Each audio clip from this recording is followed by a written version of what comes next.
Here's what I've come to realize about perfect happiness. It's as fragile as the bubbles that form on the top of a pancake. I know a fair amount about the subject of pancakes because I used to eat them all the time, not just for breakfast. When my dad was in charge of meals, pancakes could and would be served for breakfast, lunch, snack, and special pancake dinner, too. Whether we stayed at home and made them ourselves, went out for brunch at the local Flapjack Shack, or dined at that more famous international house of pancakes, I can say with confidence that I was quite the student of the pancake-making process. But back to the bubbles. When you make pancakes, you mix together all the ingredients and ladle the batter onto the hot griddle or in the frying pan. Then, the next thing you're supposed to do is look for the bubbles to appear, because when the time is right, they'll float to the top and sides of the pancake.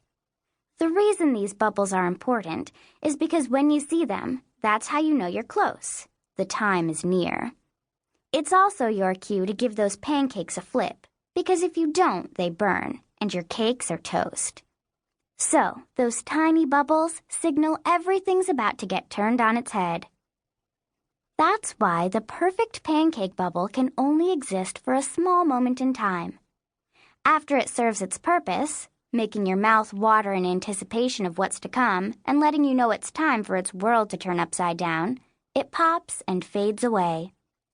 What comes next, how the thing actually turns out, depends on your variables.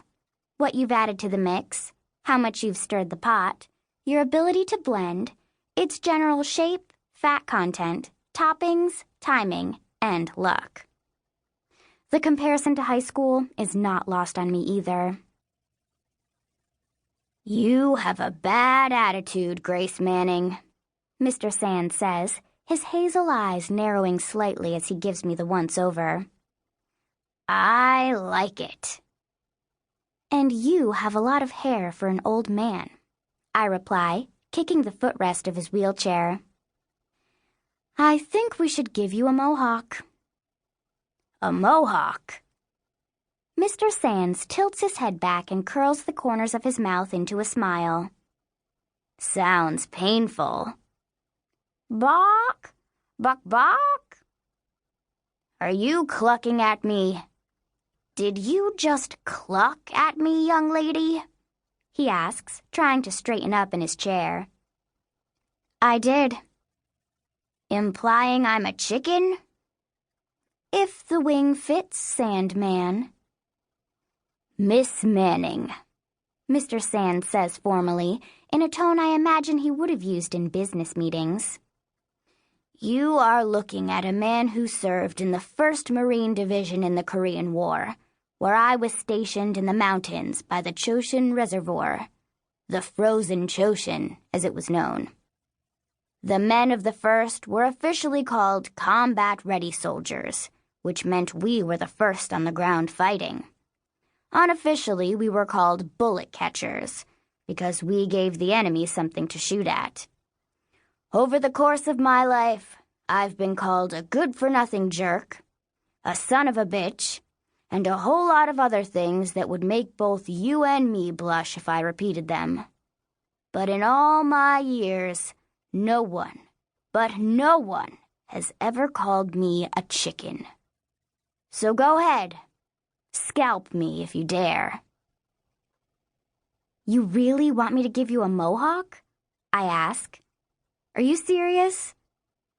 "I'd say serious as a heart attack, but they don't like people to joke about that around here." Mr. Sands, a resident in the Hanover House retirement community, is one of the only people in this place who would make a joke like that, which is part of the reason he's my favorite resident. More accurately, he's my favorite resident by a mile, and I'm not just saying that because he's also the guy who taught me how to cheat at Texas Hold'em. I've been working as a candy striper at Hanover House, one of the premier facilities for seniors in beautiful suburban Philadelphia, since school started, the beginning of my sophomore year. That was when my mother informed me it was time to get a job because it'll help motivate you, Grace.